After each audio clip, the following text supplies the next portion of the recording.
Привет, друзья! С вами подполковник Азаров, оставшийся верным присяге белорусскому народу и вступивший в байпол. Мы продолжаем свои расследования на основе информации, полученной в том числе благодаря работе киберпартизан, рассказывая о преступлениях ранее правоохранительных, а теперь уже карательных органов Беларуси, а также о тайнах преступного режима Лукашенко. На этот раз мы расскажем о тайной операции спецслужб диктатора под названием «Шлюз», или как ее еще называют, принятие контрмер в ответ на санкции, а также разберемся в нашумевшей смерти мигранта из Ирака на белорусской границе. А вы, друзья, подписывайтесь на наши каналы в YouTube и Telegram, ставьте лайки и пишите комментарии, а также не забудьте подписать на наши каналы своих друзей и знакомых. Ваша активность помогает продвижению видео, а значит, все больше наших сограждан сможет узнать правду о преступном режиме, захватившем власть в Беларуси. Чтобы вернуть страну законность и правопорядок, присоединяйтесь к мобилизационному плану Перемога. Помогите нам распространить эту информацию. Чем больше нас примет участие в реализации плана, тем скорее наша страна избавится от диктатуры. Ну что, поехали! На сегодня в Беларуси скопились тысячи выходцев из стран, которые на языке МВД называются неблагополучными в миграционном отношении. Список таких стран принимается Советом министров и означает ужесточение требований к выдаче виз их гражданам и тотальный контроль за их пребыванием в Беларуси со стороны правоохранительных органов. Так как же так получилось, что закон говорит об усилении контроля и одновременно мигранты в одночасье буквально наводнили нашу страну? Более того, при абсолютном попустительстве и бездействии вроде как правоохранительных органов, прибывшие из неблагополучных государств, не скрываясь, блуждает в пограничной зоне, допуск в которую для иностранцев строго регламентирован и предусматривает наличие не только паспорта, но и специального пропуска. Что же это? Неужели тот самый безвиз, при котором белорусская граница стала прозрачнее воздуха, а Государственный пограничный комитет перестал выполнять свои функции и самоупразднился? А может, просто иногда не до законов? Давайте разбираться вместе. Как и в случае с многочисленными другими преступлениями режима Лукашенко, организация трафика нелегалов в нашей стране имеет продолжительную историю. Еще в 2010-2011 годах сотрудниками ГУБОПИК МВД были задокументированы факты организации незаконной миграции иностранцев из Республики Беларусь в страны Евросоюза. Были установлены организаторы канала, которыми оказались никто иные, как оперативные сотрудники отдельной службы активных мероприятий Госпогранкомитета АСАМ, так называемого пограничного спецназа, в котором в свое время срочную службу проходили сыновья Лукашенко, Виктор и Дмитрий. Понес ли хоть кто-то хоть какую-то ответственность за данное преступление? Конечно же нет. В спешном порядке дела оперучета по данным фактам были изъяты Комитетом госбезопасности, где в дальнейшем бесследно растворились. Более того, организаторы канала незаконной миграции к ответственности привлечены не были, поскольку, как ни парадоксально это звучит, являлись участниками спецоперации «Шлюз» или принятия контрмер в ответ на санкции в терминологии пограничников.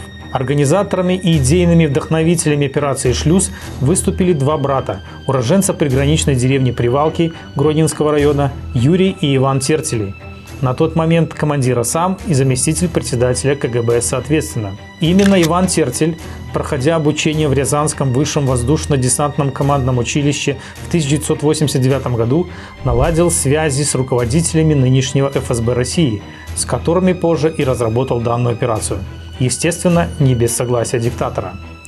Операция «Шлюз» используется для завуалированного шантажа Евросоюза в целях политического давления, получения денег на обустройство границы и иные проекты.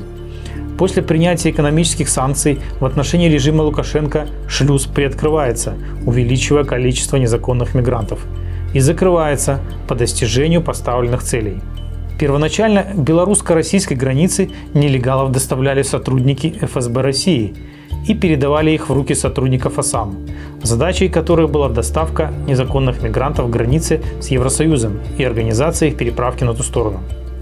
При этом белорусские пограничники в известность не ставились. Более того, руководство Госпогранкомитета ставило своим подчиненным задачи по разведению пограничных нарядов в местах переправки нелегалов. Как вы думаете, бесплатно ли проводилась данная операция? Конечно же нет. Какой смысл ограничиваться лишь шантажом Запада, если можно вдобавок обобрать до последней нитки абсолютно бесправных и беззащитных нелегалов? За переправку в Евросоюз мигранты платили до 5000 евро с каждого. Куда шли эти деньги, нетрудно догадаться. Бизнес, организованный на уровне государства и весь доход от которого идет не в государственную казну, а в личные карманы преступников, захвативших власть. Размах впечатляет, согласитесь. На сегодняшний день схема немного изменилась, ведь мигранты прибывают уже непосредственно в Минск авиатранспортом. Сотрудники КГБ встречали нелегалов в аэропорту, прочесывали вузы, общежития, рынки, предлагая услуги по переправке в Европу и передавая согласившихся сотрудникам ОСАМ, которые зачастую на служебном транспорте и организовывали переправку в Европу. В последнее время в связи с большим общественным резонансом было принято решение задействовать пенсионеров ОСАМ, которые за вознаграждение 1000 евро за группу из 5 человек участвуют в преступной операции. Если с пограничниками все понятно, то куда смотрит МВД? Кто в данной структуре должен заниматься противодействием незаконной миграции? Вы будете смеяться, но это снова третье управление ГУБОПИК МВД.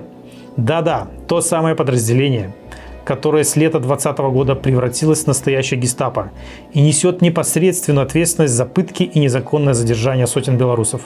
При этом на бумаге персональную ответственность за противодействие незаконной миграции несут главари современных белорусских гестаповцев, начальник 3-го управления ГУБОПИК Михаил Бедункевич и начальник 3-го отдела этого же управления Игорь Луневич, что подтверждается их должностными инструкциями. Согласно пункту 11.1.6 положения о Главном управлении по борьбе с организованной преступностью и коррупцией МВД, одной из основных задач ГУБОПИК является установление и ликвидация каналов незаконной миграции.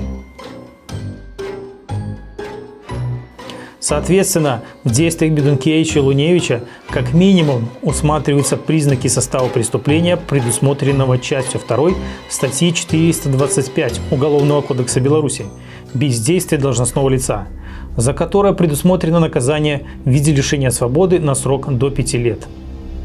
Почему же они не выполняют свою непосредственную работу, спросите вы? Ответ очевиден. Диктатор дал отмашку на искусственное создание миграционного кризиса и напряжение на западных границах страны. А приказ о прекращении работы по данному направлению отдал лично министр внутренних дел Иван Кубраков. Послушайте телефонный разговор Михаила Бедункевича с одним из начальников криминальной милиции. Алло. Слушаю вас. Добрый день. Здравствуйте, Михаил Петрович. Михаил Петрович, звоню вам по такому делу, может вас заинтересует. Значит, у нас в Логойске приехали из Африки футболисты. Да. Там футболу обучаться. И в итоге 2 футболиста свинтили вчера. Куда? А вот в неизвестном направлении. Начинаем разбираться. Оказывается, в Бресте, в Малорицком районе, такая же ситуация была 5 числа этого месяца. Ага. И по... Ну, я понял тему. Смотрите, как бы лично команда была министром поставлена. Вы знаете, как, смотрите, да? Знаете эту тему, да? Нет. Не заниматься миграцией, которая идет транзитной в Европу. Пропали, пропали, ними, слава да? богу. И да, лишь бы они не здесь легализовывались. Все, что едет туда, надо как бы... Я понял, оказываем помощь. Ну, хорошо. То есть вот такая тема. Я знаю эти темы, пока нам паузу сказали. А так, спасибо за информацию. Конечно же, незаконные мигранты в игре режима Лукашенко становятся заложниками и невинными жертвами. Впрочем, стоит ли ожидать от палачей белорусского народа какой-либо жалости и соучастия к выходцам из других стран? Разве способны мрази, пытающие и убивающие мирных людей, среди которых живут, относиться по-человечески к тем, кто покинул свою родину в поисках лучшей жизни? К сожалению, уже известен как минимум один случай, приведший к смерти человека. Естественно, пропаганда диктатора пыталась обвинить в произошедшем Запад. Мол, в Литве мигранта забили до смерти. Мы нашли множество нестыковок, которые в пух и прах разбивают официальную версию его смерти. Погибший гражданин Ирака обнаружен в поле вблизи деревни Тислюкишки, примерно в 8 километрах от государственной границы Республики Беларусь. То есть, как минимум, в 1,5-2 часах ходьбы от границы. Отрапортовавший главный государственный судебно-медицинский эксперт Юрий Евсеюк заявил, что причиной смерти мигранта стал геморрагический шок, почему-то забыв об этом назвать время причинения телесных повреждений. Один из основных вопросов, который следователь ставит при назначении судебно-медицинской экспертизы. Геморрагический шок, вызванный обильной кровопотерей. Специалисты комитета судэкспертиз назвали причину смерти гражданина Ирака. Известно, что эксперты участвовали в осмотре места происшествия в составе следственно-оперативной группы. Уже проведены биологическо-генетические исследования. Как установлено, мужчине было нанесено не менее 30 ударов. Обратим внимание еще на одну деталь, о которой умалчивает следствие и пропаганда диктатора. Джафар Хусейн Юсуф Аль-Харис, именно так звали погибшего, 9.10.89 года рождения, согласно сведениям АИС «Пассажиропоток», прибыл в Республику Беларусь авиатранспортом через пункт пропуска Национальный аэропорт Минск 2 августа 2021 года. Обнаружен белорусскими пограничниками без признаков жизни вечером 3 августа.